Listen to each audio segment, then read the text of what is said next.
hear it all the time, right? Mind over matter. But is there actually something to that? Like, what if our thoughts could really affect our health? It's wild, isn't it? How much our experiences shape our beliefs about, well, everything, really. Even about how likely we are to get sick. And with the pandemic still pretty fresh in our minds, even in 2024, this whole mind-body connection thing feels, well, even more relevant. It really does. Which is a perfect transition to this article by Maurice Zondag, because he asks a question that honestly kind of makes you go, can our anxieties, especially about something like COVID, actually make us more likely to catch it? Yeah, he goes deep on that, talking about the placebo and nocebo effects. And the placebo effect, that's pretty familiar, but nocebo, that's a new one for some people, I'm sure. So what's the difference? Okay, picture this. You've got a pounding headache. You take what you think is aspirin, but it's just a sugar pill, and boom, headache gone. Placebo effect. Right, so even if it's fake, just believing in a treatment can be enough, like the power of suggestion, but in your body. Exactly. And Zondag says it's more than just endorphins doing their thing. It's about this deep connection between our brains and our immune systems. So then the nocebo effect, is that basically the same process, but in reverse? Like, if you're convinced you'll have side effects, you're more likely to, even if there's no real reason? Exactly. And get this. Yeah. Zondag talks about this study where they look at 12 COVID vaccine trials. Turns out something like 70% of the side effects people reported could be chalked up to the nocebo effect. Whoa, 70%. Seriously, just from thinking they would happen. It's wild, right? Headaches, fatigue, even fever. All because they expected it, not because of the vaccine itself. So are we really saying our thoughts can make us sick?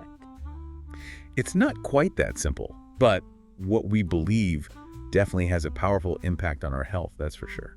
So if we can think ourselves sick, does that mean we can think ourselves healthy too? That's the big question. And thankfully, Zondag has some ideas about that. He suggests that we can actually reprogram our beliefs, kind of like hitting a reset button. He even compares it to how much weight we give a doctor's opinion. Because we're more likely to believe something if it comes from someone in a white coat. Well, it's more that the source of information matters, especially when it comes to our health. Just like a doctor's authority can make the placebo effect stronger, hearing the same positive message from trustworthy sources can actually change our beliefs and our behavior for the better. So it's not just about, like, burying our heads in the sand and ignoring real risks. It's also about being aware of how much fear and negativity we're taking in, especially from sources that might not be so reliable. And let's be honest, with social media and the news cycle, it's easy to get sucked into this vortex of anxiety-inducing headlines. Oh, absolutely. It's such a balancing act to stay informed, but also protect your mental well-being, Yeah, right? right. No kidding. Sounds like we need to be as picky about the information we're feeding our minds as we are about the food we eat. So how do we actually go about, like, rewiring our beliefs, especially when we're surrounded by so much negative news and information? Well, Zondag thinks we can learn a thing or two from the placebo effect here, particularly when it comes to the language we use. He says that using negative phrases like, "don't get sick," can actually backfire. It's like telling someone, don't picture a giant rubber duck, right? What's the first thing that pops into your head? Exactly. Our brains are wired for visuals, so when we focus on what we don't want, we might actually be making it more likely to happen. So it's like we're accidentally giving ourselves the nocebo effect with our own words.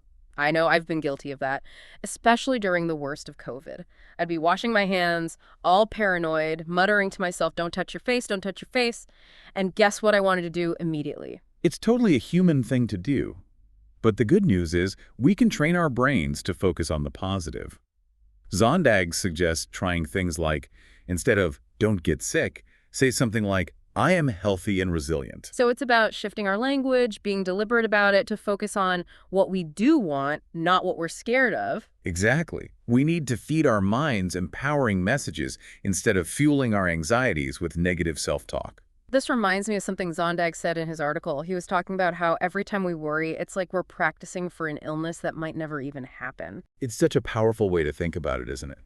And it really highlights how crucial it is to be aware of our thought patterns.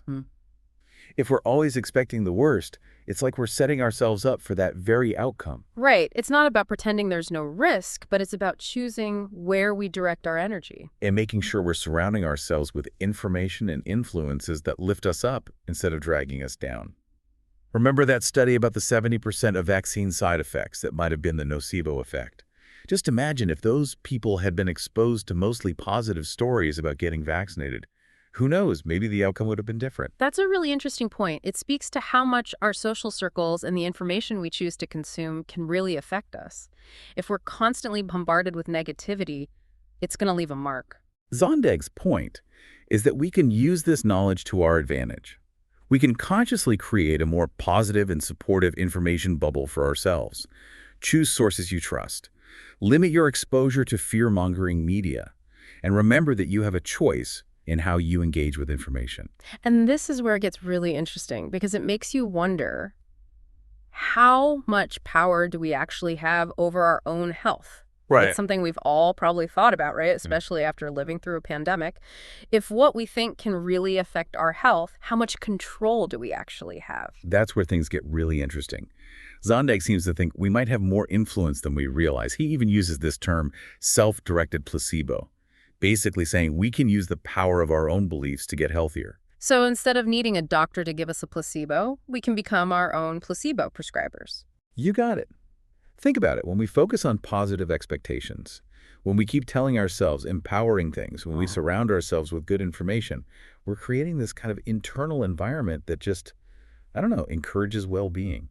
But I can see how some people might hear this and think, so you're saying if I just believe I'm healthy, I'll never get sick. And that's obviously not how it works, right? We can't just wish away illness, especially not something as complex as COVID. You're totally right. Zondag's not saying to throw out common sense and just rely on positive thinking. It's not about denying reality or ignoring what our doctors tell us. It's more about realizing that our mindset, it plays a huge part in how our bodies handle challenges, whether it's something going on inside us or something happening in the world around us. Exactly. It's like recognizing that our beliefs and expectations, they can either work for us or against us, and then making that conscious choice to harness that power to make ourselves feel better. This whole deep dive has really been eye-opening for me. If I had to sum it up, I'd say it's about finding that balance, being healthfully skeptical, but also, believing in yourself. We need to stay informed without letting fear call all the shots. I like that. Finding that balance. It's not always easy, but it's definitely worth it, especially these days when we're constantly bombarded with information. Some good, some not so good. Absolutely. So to everyone listening, we'll leave you with this. What if, instead of always asking, what if I get sick? Yeah. You started asking, what if I thrive? Something to think about, right? Definitely. It's a powerful question, one that might change how we see ourselves and our place in the world. Thanks for joining us on this journey into the incredible world of the mind-body connection. Until next time, stay curious, stay informed, and remember your thoughts, they really do have power.